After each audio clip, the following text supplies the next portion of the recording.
MD news के मेरदर्शन bulletin में आप सभी का स्वागत है। आज के बुलेटिन के साथ मैं हूं निशा। मेरदर्शन चैनल के माध्यम से आज मैं आपको एक खुशखबरी दिखाऊंगी कि हस्तिनापुर जो कब से वीरान पड़ा था, हमारी संस्कृति से जुड़ा हुआ है, उसकी काया पलट होने वाली है। जी हां, उसके विकास की ओर ध्यान दिया जा रहा है और कार्य शुरू होने वाला है। आगे मैं आपको खबरों में बताऊंगी। साथ साथ मेरदर्शन चैनल के माध्यम से दिखाई गई खबर का असर होता नजर आ रहा है। नगर निगम की टीम ने नालों की सफाई शुरू कर दी है। बाकी और भी दिखाऊंगी कि मेरठ शहर में किस तरीके से कौन से हादसे हुए या और क्या घटना हुई, यहाँ तक कि जिला संबल में भी जो हादसा हुआ उसकी भी खबर मैं आप तक पहुंचाऊंगी। मेरदर्शन चैनल का हमेशा यही प्रयास रहता है कि मेरदर्शन चैनल के माध्यम से दिन भर की सभी खबर आप तक पहुंचाई जाए। क्या सत्यता है, सभी सत्यता आपको दिखाई जाए कि आप देखकर कि आपके मेरठ शहर में या आसपास के क्षेत्रों में क्या चल रहा है। आज के समाचारों के प्रायोजक हैं खेमचंद पहलवान, पूर्व सदस्य Uttar Pradesh Congress committee, Arvind Kumar Gupta, Marwari Bhoj, metro plaza, Delhi road, Meerut, doctor Bina Rani Agarwal समाज। अब नजर डालते हैं आज की हेडलाइंस पर, जिसके प्रायोजक हैं zoom digital movie world. Bharat सरकार द्वारा देश के पुरातात्विक महत्व के 5 स्थलों को आइकॉनिक साइट के रूप में विकसित करने का लिया निर्णय। हस्तिनापुर में बनेगा पुरातात्विक साइट म्यूजियम। जमीन चिन्हित करने के दिए निर्देश। बैठक में जिलाधिकारी ने दी जानकारी। सदर थाना क्षेत्र के बेगमपुर स्थित लिब्रा होटल में शास्त्री नगर निवासी अधेड़ व्यक्ति का मिला शव, फैली सनसनी। मौके पर पहुंची पुलिस, पोस्टमार्टम के लिए भेजा शव। पुरुष के साथ आई कंकड़खेड़ा निवासी महिला मित्र को लिया हिरासत में। कोरोना काल के काफी लंबे समय बाद खुले school college. DN degree college में सेमेस्टर परीक्षा हुई शुरू। छात्र छात्राओं के खिले चेहरे, आशा की दिखी नई किरण।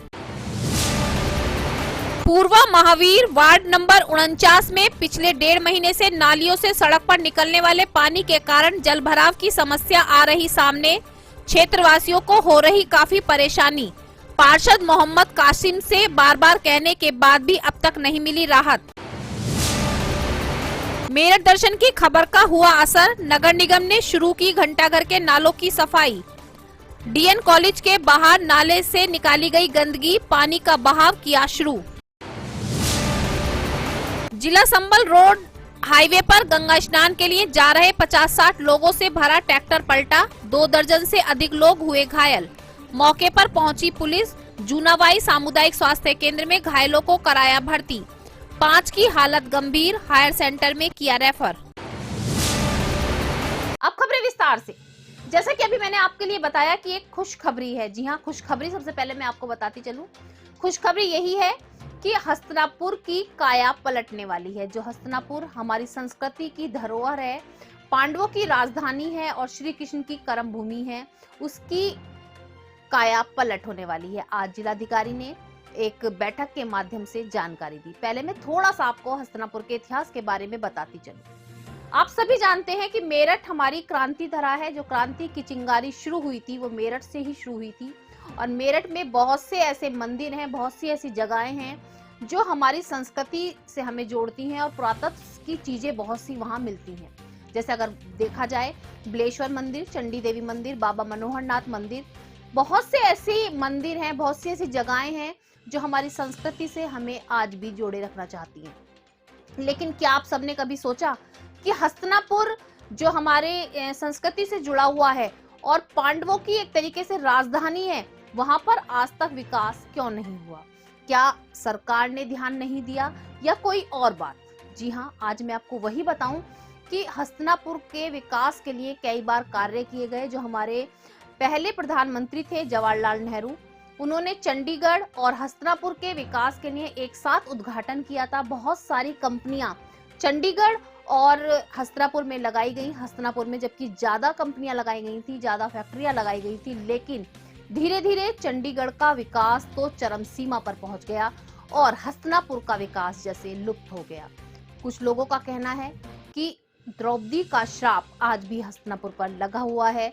एक कहावत है बड़े बुड्ढों की कि जिस घर में महिला का सम्मान किया जाता है तो वो घर हमेशा फलता फूलता है, और जिस घर में महिला को सम्मान नहीं दिया जाता उस घर में कभी समृद्धि नहीं आती। तो वो साबित होता है हस्तिनापुर पर। वहां के लोगों का भी यही कहना है कि यहाँ पर विकास कार्य तो बार बार किए गए, लेकिन विकास नहीं हो पाए। जो फैक्ट्रियां खोली गई थी वो सब बंद हो गई। लेकिन अब एक छोटी सी किरण फिर से नजर आई है।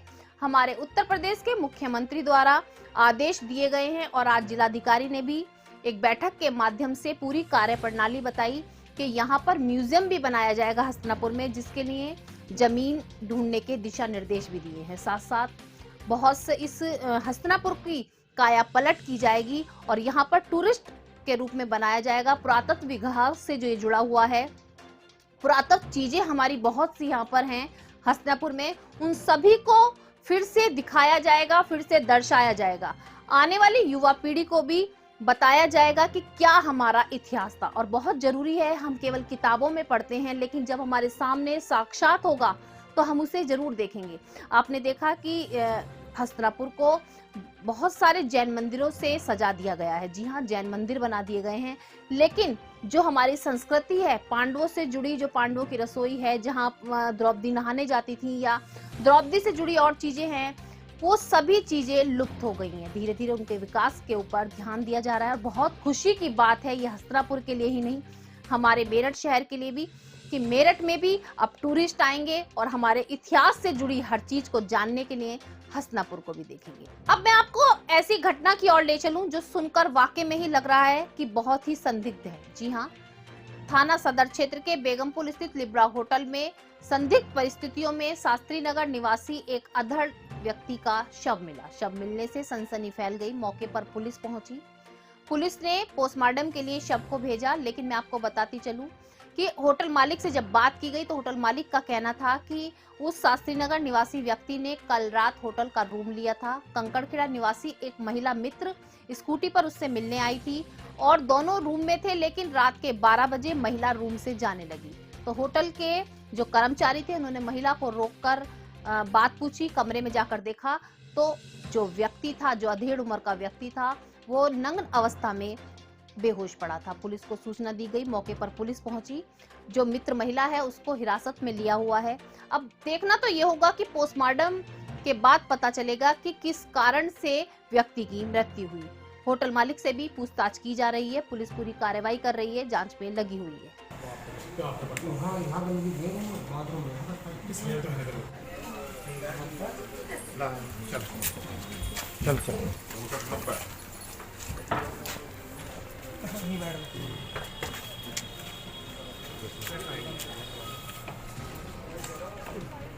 काफी लंबे समय के कोरोना काल के बाद अब स्कूल और विद्यालय खुले हैं और जहां टीचर्स और स्कूल के स्टाफ के चेहरे पर खुशी की लहर है, तो वहीं छात्र और छात्राओं के चेहरे भी खिले हुए हैं। स्कूल खुलते ही कई कॉलेजों में जो है एग्जाम शुरू कर दिए गए हैं। बच्चे पढ़ाई को लेकर के बहुत अलर्ट हो चुके हैं, क्योंकि 2 साल का समय उन्होंने घर में रहकर कोरोना काल के बीच ऑनलाइन पढ़ाई करके गुजारा है, जो कि एक केवल माध्यम था पढ़ाई का, लेकिन वो संतुष्ट नहीं थे क्योंकि आगे की दिशा उन्हें नजर नहीं आ रही थी।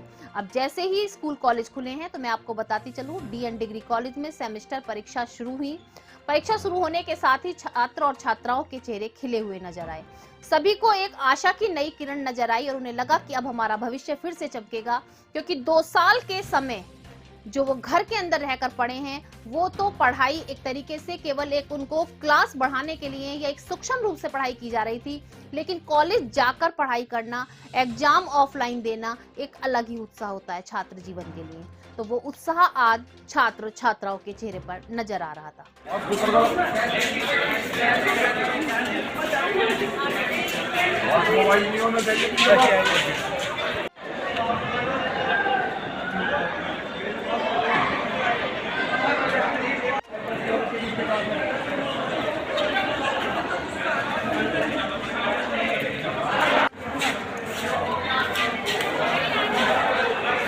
मेरठ चैनल के माध्यम से मैं आपको डेली कोई ना कोई जगह ऐसी दिखा रही हूँ, मेरठ शहर के ऐसे क्षेत्र के बारे में बता रही हूँ जहाँ की क्षेत्रवासी काफी परेशान है, उनसे जुड़ी समस्या आप तक पहुँचा रही हूँ।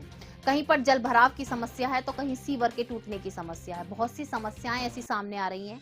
मेरठ चैनल के माध्यम से हर समस्या को मैं आप तक पहुंचा रही हूं, अधिकारियों तक पहुंचाने का प्रयास कर रही हूं। और कहीं हद तक वो समस्याएं सुनी भी जा रही है, उनका हल भी हो रहा है। आगे मैं आपको बताऊंगी, लेकिन अब मैं आपको बताती चलूं कि पूर्वा महावीर वार्ड 49 में जल भराव की समस्या काफी लंबे समय से सामने आ रही है। वहां के क्षेत्रवासियों से जब बात की गई तो उनका कहना है कि 1.5 महीने से नालियां बंद पड़ी हैं, नालियों से पानी बाहर नहीं जा पा रहा है तो सड़कों पर निकल रहा है, जिससे सड़कों पर पानी बढ़ रहा है। पानी बढ़ने के कारण सभी क्षेत्रवासियों को काफी परेशानियों का सामना करना पड़ रहा है।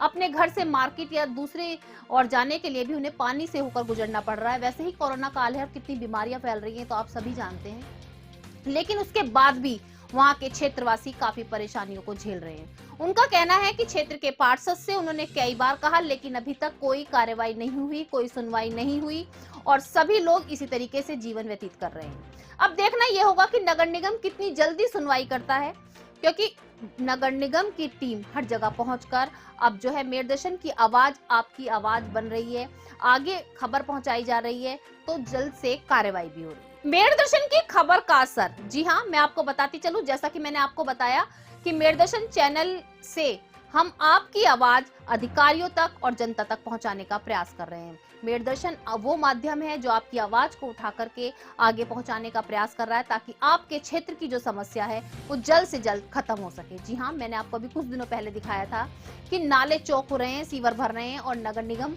जो है सुनवाई नहीं कर रहा है। लेकिन आगे मैं आपको बताती चलूं कि डीएन कॉलेज के बाहर का जो नाला काफी एक तरीके से भरा हुआ था, गंदगी से चौक पड़ा हुआ था, पानी आगे की ओर नहीं बढ़ रहा था। अब नगर निगम ने पहल की है और अपनी टीम के साथ वहां पर सफाई की गई है। आज नाले की गंदगी को नाले से निकालकर बाहर रखा गया और नाले का पानी चलाया गया। अब देखना यह होगा कि कितने समय तक ये नाला फिर से चौक नहीं होता, पानी इसी तरीके से बहता है, क्योंकि नाला रुकेगा, पिछले क्षेत्रों में पानी रुकेगा, फिर सड़कों पर आएगा। लेकिन अगर सफाई समय समय पर होती रहे तो ये जल भराव की समस्या खत्म हो सकती है। अब नजर डालते हैं जिला संबल की खबरों पर। जिस तरीके से मैं आपको समय समय पर अवगत कराती हूँ, समय समय पर जागरूक करती हूँ कि छोटी सी गलती भी बहुत बड़ी दुर्घटना को जन्म दे सकती है। हमें सतर्क रहना चाहिए, हमें सोच समझकर आगे बढ़ना चाहिए, हमें सोच समझकर कोई भी कदम उठाना चाहिए। लेकिन उसके बाद भी कोई ना कोई लापरवाही सामने आ जाती है और एक घटना सामने आती है। आज मैं आपको बताती चलूं, जिला संबल में एक परिवार में काफी समय से भागवत कथा का आयोजन किया जा रहा था। भागवत कथा के आयोजन के बाद सभी लोग गंगा स्नान के लिए जा रहे थे। गंगा स्नान के लिए एक ट्रैक्टर में 50 से 60 लोग घर से रवाना हुए। जिला संबल हाईवे रोड पर ट्रैक्टर का तेज गति से चलते हुए एक्सीडेंट हो जाता है। एक्सीडेंट होने के कारण 2 दर्जन से भी ज्यादा लोग गंभीर रूप से घायल हुए, जिनको मौके पर पुलिस ने पहुंचकर अस्पताल में भर्ती करवाया। 5 लोगों की हालत काफी गंभीर है, जिनको आगे हायर अस्पताल में रेफर कर दिया गया है। लेकिन मैं आपको बताती चलूं, मैं बार बार आप लोगों को सतर्क करने का प्रयास करती हूं कि आप लोग सोच समझकर वाहन को धीरे चलाएं, वाहन चलाते समय बात ना करें, क्योंकि जो यातायात के नियम बनाए गए हैं वो आप लोगों की सुरक्षा के लिए हैं। लेकिन फिर भी कुछ लोग अनदेखा करते हैं, उन नियमों का पालन नहीं करते और हादसों का शिकार हो जाते हैं। आज भी यही हुआ कि घर में खुशी के माहौल के बाद घर से बाहर निकले सभी लोगों को एक हादसे का शिकार होना पड़ा। जिला संबल से आकिब सैफी की रिपोर्ट। ट्राली पलट गया था जिसमें कितने लोग घायल हुए और कितनों को रेफर किया गया जुनावी से?